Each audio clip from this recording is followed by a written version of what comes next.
mundo sabe o que fazer, o que comer para emagrecer, por que então nós temos números, dados assustadores de pessoas com obesidade no mundo? Em 2022, nós tínhamos 1 bilhão de pessoas obesas no mundo inteiro. Nós temos no Brasil quase 50% da população com obesidade e sobrepeso. Nós temos dados de prevalência e de estimativa de dados estatísticos que até 2035 teremos 2 bilhões de pessoas obesas no mundo inteiro. Então, a gente sabe que a obesidade, ela é uma doença endócrina. Então, ela tá no CID, no Manual de Compêndio Médico, com o código E66, é uma doença endocrinológica. Mas quando as pessoas falam o seguinte: mas os meus exames estão bons, então eu não estou doente. Existe obeso saudável? Existe como ter os exames bons e não estar doente? O que se sabe hoje é que a obesidade sim é uma doença multifatorial, que tem diversos aspectos que causam essa doença, como aspectos genéticos, hormonais, né, aí que vem da endocrinologia, comportamentais, psicológicos, nutricionais, tá? Então, nós temos aí uma multifatoriedade de fatores, literalmente, que causam a obesidade e a dificuldade de emagrecer, de perder o peso. Tá? Então, o que acontece? Quando a gente está falando de obesidade, não faz mal, não importa literalmente que os exames estejam bens, porque o critério que define obesidade como doença é o excesso de gordura corporal. Esse excesso de gordura corporal, por si só, ele já é caracterizado doença porque ele é um quadro inflamatório. Então, sim, ele está considerado como doença. Então, existe, logicamente, dentro dessas multifatores que eu falei, uma associação entre o estilo de vida inadequado e obesidade, que modifica a resposta fisiológica pelo aumento dos fatores inflamatórios que são produzidos pelas células de gordura, que são os adipócitos, permitindo que essa inflamação se torne crônica, alterando todo o funcionamento do corpo. Isso significa que não precisamos ter outros problemas de saúde associados a esse excesso de peso. Então, é muito comum as pessoas falarem: mas eu não tenho hipertensão, não tenho diabetes, não tenho colesterol alto, a dislipidemia, certos tipos de câncer, tá? Mas essas doenças, elas podem ser comorbidades, tá? E elas estão já muito bem estabelecidas na literatura como consequência da obesidade, tá? Então, você não pode não desenvolver agora, mas pode ser um preditor de desenvolvimento no futuro próximo, porque isso já está associado como consequência. Então, a diabetes, por exemplo, ela é uma doença caracterizada com aumento das concentrações de glicose no sangue. E a obesidade, ela é caracterizada por esse excesso de gordura, né, com as células adiposas. Então, não precisa ter outras doenças associadas, tá? Então, esse intervalo de tempo aí, né, que teus exames não estão ruins, você pode literalmente cuidar de você, cuidar para perder peso, para que você de fato não fique com alterações nos teus exames, tá? Então, a obesidade é uma doença multifatorial e crônica. Crônica significa que não tem cura. Porém, não tendo cura, isso não quer dizer que a pessoa ela vai ter que passar o resto da vida sofrendo com as consequências da obesidade, como as pessoas acham, tá? Não ter cura não significa que, além de fazer algo para você reverter esse quadro, que ele pode sim ser revertido, ele precisa seguir fazendo o que precisa ser feito para manter o resultado ao longo da vida. Tá? Então, para que você não retorne para um quadro de obesidade quando você conseguir perder o peso, tá? Então, isso acontece, por exemplo, muito nos casos em que a pessoa vai para algum tipo de cirurgia, como, por exemplo, a bariátrica, né? Para você fazer a cirurgia bariátrica para perder peso, né? A cirurgia ela é um tratamento tratamento, ela não é a cura, ela é um dos tratamentos, né? Então a gente tem o tratamento clínico, que é o tratamento com o endocrinologista, com uma equipe multidisciplinar, que tem aí o personal trainer, o nutricionista, o psicólogo e os médicos, né? O endócrino e às vezes o psiquiatra, se precisar, tá? Entender que esse é um tratamento clínico, tá? É um tipo de tratamento, intervenções, muitas vezes utilizado aí com mudança do estilo de vida e associado com algum tipo de medicação.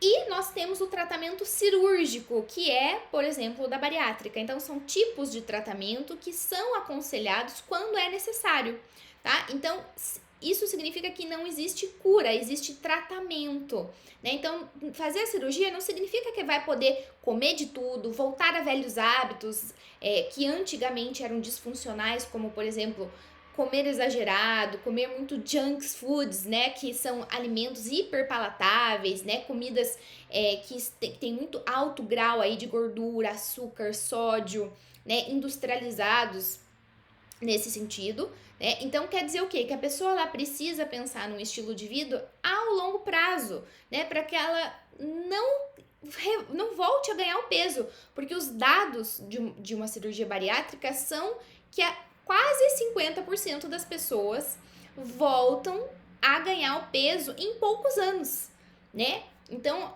isso daí é preciso, mesmo durante a consideração de fazer uma cirurgia bariátrica, é preciso mudar o estilo de vida antes da cirurgia, fazer um preparo antes de fazer essa cirurgia.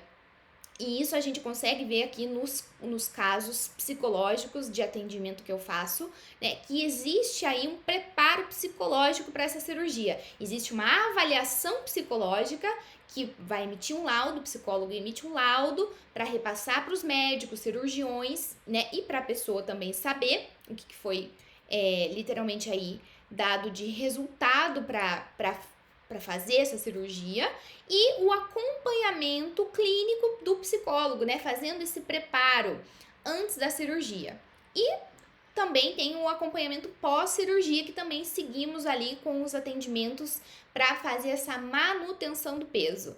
Senão, a pessoa volta a engordar, ela volta a ganhar peso, né? Porque a cirurgia, ela tem a fase de lua de mel, que a gente chama. O que significa isso? Depois da cirurgia, até um ano e meio, a gente chama essa fase de lua de mel porque é a fase que mais tem perda de peso, tá? Então é uma perda de peso que vai acontecer e a pessoa ela fica deslumbrada de ver o quanto ela está perdendo peso mesmo, né? Coisas que outras vezes ela não conseguiu ver de modo considerável, tá? Então, se não houver uma mudança no estilo de vida, ela volta a ganhar peso, né? Esses dados estatísticos mostram isso, tá? Então, a literatura ela mostra que quem consegue manter esse peso por 5 anos pós-cirurgia, ela tem mais chance de conseguir manter esse peso para o resto da vida, né? Então, lógico, não é garantia, entenda. Vai existir uma situação aí de controle, de manutenção. Tudo que a gente quer manter na nossa vida, a gente cuida, né? Então, se a gente quer manter um relacionamento saudável, então a gente dá carinho, dá atenção, dá amor, cuidado com aquela pessoa que tá ali dividindo a vida com a gente. Se a gente quer manter o nosso trabalho, a gente precisa estar ali cuidando do nosso trabalho, dando atenção, dedicando, estudando, desenvolvendo, produzindo, né? Então, é a mesma coisa com nós mesmos. Por que a gente esquece de nós? Não dá, né? A gente não pode esquecer do autocuidado, de cuidar de nós mesmos. Então, se queremos manter aquele peso, pensando na saúde, pensando também no bem-estar de imagem corporal, de autoestima, autoconfiança, precisamos cuidar, né? Até porque o nosso corpo é o nosso templo, é a nossa morada, onde moramos. Então, precisamos literalmente cuidar de nós mesmos, tá? Então, isso é muito importante, saber que existem tratamentos, né, que são sim muito bons, tá? Com resultados ótimos, mas a gente não pode esquecer que a gente está sempre vigiando, monitorando, né, as nossas ações, pensamentos envolvidos naquilo ali, tá? Outra coisa importante que a gente tem que pensar é que dentro desse quadro multifatorial, a gente tem alguns aspectos psicológicos envolvidos, né? A gente tem o comportamental, que é o comportamento que diz respeito às nossas ações, e a gente tem a parte cognitiva, que diz respeito aos nossos pensamentos e emoções. Então, nós somos seres integrais, né? Somos integrais, somos mente e corpo, tá? Então, a gente integra literalmente. Então, se algo afeta nosso corpo, afeta também as nossas cognições, nossa mente, o que nós estamos pensando, o que acreditamos, como nos vemos, né?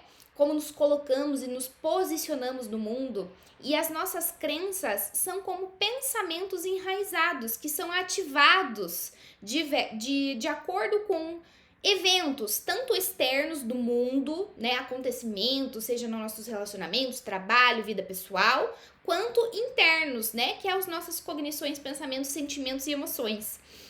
Então, aquilo que a gente pensa, né, influencia aquilo que a gente sente e influencia como nos comportamos. E vice-versa. Então, tem muitos estudos que mostram essa integração de pensamento, emoção e comportamento, né? E a obesidade tem fatores ali extrínsecos, psicológicos, que guiam os nossos comportamentos. Então, se eu me sinto mal diante de algo, angústia, tristeza, ansiedade, né? Eu posso descontar isso na comida. Isso se chama regulação emocional através da comida, né? Então, se eu regulo as minhas emoções com a comida, isso me dá uma maior chance de ganhar peso. Porque se eu vou, para um lado, não necessariamente um episódio de compulsão alimentar, que significa o quê? Que significa que você está comendo muito mais do que a maioria das pessoas comem em um determinado tempo, né? E tem essa sensação de perda de controle do comer, isso se chama compulsão alimentar, mas não necessariamente só isso, sim, o exagero alimentar. Eu estou sempre fazendo esse comportamento de regular as minhas emoções através da comida, eu tenho mais chance de ganho de peso, porque eu estou fazendo isso com uma fuga, com uma distração, uma esquiva das minhas próprias emoções e situações e problemas que estou passando na vida. Então, a regulação emocional é uma das habilidades que nós trabalhamos em terapia, né, dos aspectos psicológicos aí, para fazer essa regulação de modo mais funcional e adaptativa, que não me cause um prejuízo na minha vida, na minha saúde. Tá? Isso é uma das coisas. A cognição também, às vezes temos pensamentos polarizados, dicotômicos. O que significa isso? O velho 8 e 80. Se eu não fizer perfeito, então eu estraguei tudo. Se eu comi um quadradinho de chocolate, então estraguei tudo. Minha dieta não valeu de nada. Vou então pedir 2 pizzas gigantes. Não vou voltar para o plano alimentar. Se eu estava com fome, né, em vez de eu ter ali uma comida reservada, um plano do meu plano alimentar, né, uma organização da minha rotina, é muito fácil sair desse plano, desse planejamento. E isso aí vai gerando outros sentimentos e emoções. Eu não consigo, né? Que são as crenças, né? Eu não dou conta, eu não consigo, já tentei tantas vezes. Né? E aí são pensamentos que a gente precisa reestruturar, né? Reorganizar, literalmente, para não cair nessas armadilhas de pensamentos, né? Polarizados, né, catastróficos, estraguei tudo, né? E por quê? Por que isso é importante? Porque as pessoas que têm condição de obesidade, elas já estão cansadas, elas estão exaustas, elas já tentaram muitas coisas, elas já foram em profissionais, né? Inclusive psicólogos, médicos, nutricionistas, já tentaram de tudo, mas muitas vezes ainda não encontrou ajuda de fato, né? O profissional que realmente ali saiba lidar com essa demanda e a questão de talvez ouvir mais. Qual que é a tua maior dificuldade? Né? Sem julgamento, literalmente, ter um espaço para você, isso é muito importante. Então, a qualidade dos atendimentos faz diferença de fazer a seguinte questão. Vamos ouvir, vamos tentar realmente aproveitar aquele espaço para falar o que realmente incomoda você, né, para realmente ver qual é a armadilha, qual é o obstáculo, qual é a tua maior dificuldade, para ir tentando solucionar essas questões para que você não, de fato, tenha resultado, para que, de fato, você consiga alcançar uma meta e um desejo teu. Mas lembrando de uma coisa muito importante, quando a gente fala de comportamento, a gente não pode somente reforçar o resultado, ficar correndo atrás do resultado. Por quê? Porque quando a gente está falando de obesidade, corpo, fisiologia, bioquímica, a gente não tá falando de conta matemática, né? A gente não pode reforçar só o resultado. A gente tem que reforçar o nosso esforço. Cada passo que damos em direção a esse planejamento. Por quê? Porque o resultado de um corpo que está em inflamação, que está em obesidade, ele demora para você ver resultado. Você não vai hoje na academia, que faz tempo que você está sedentário, e ver o teu corpo musculoso. Você não vai fazer um dia, uma semana, um mês de dieta e ver um resultado considerável no teu corpo. Vai demorar para vir, mas saiba que vem, né? Você regulando todos esses pilares, né? Hormonais, nutricionais, de gasto calórico, que é o exercício físico, né? Os pilares aí psicológicos, entendendo tuas crenças e pensamentos, não caindo mais nas suas armadilhas, se entendendo, tendo autoconhecimento para você se perceber, se entender, reestruturar, reorganizar, né? Mentalmente, emocionalmente, afetivamente, né? Você vai conseguir, você vai chegar nesse resultado, né? Isso que é importante, mas não reforçar somente o resultado, porque é muito fácil de desistir. É muito fácil, porque a gente cansa, a gente se exaure, e isso aí é normal, é esperado, porque a gente é assim, né? Mas é importante a gente saber que a gente precisa reforçar o nosso esforço e não só o resultado, porque senão é muito fácil de desistir. Então, como que nós reforçamos o nosso esforço? É literalmente nos dando, igual criança, né? Dá um prêmio, literalmente, aí por cada passo que você se aproxima mais do teu planejamento, do teu objetivo, da tua meta. Então, por exemplo, são pequenas coisas, não são coisas grandiosas, entenda? Né? Por exemplo, se você pensou, tá, tudo bem, vou fazer academia, vou me matricular na academia. Matricula! Só pelo fato de você ter se matriculado na academia, você já merece um reforço, né? Não precisa ser um grande reforço, né?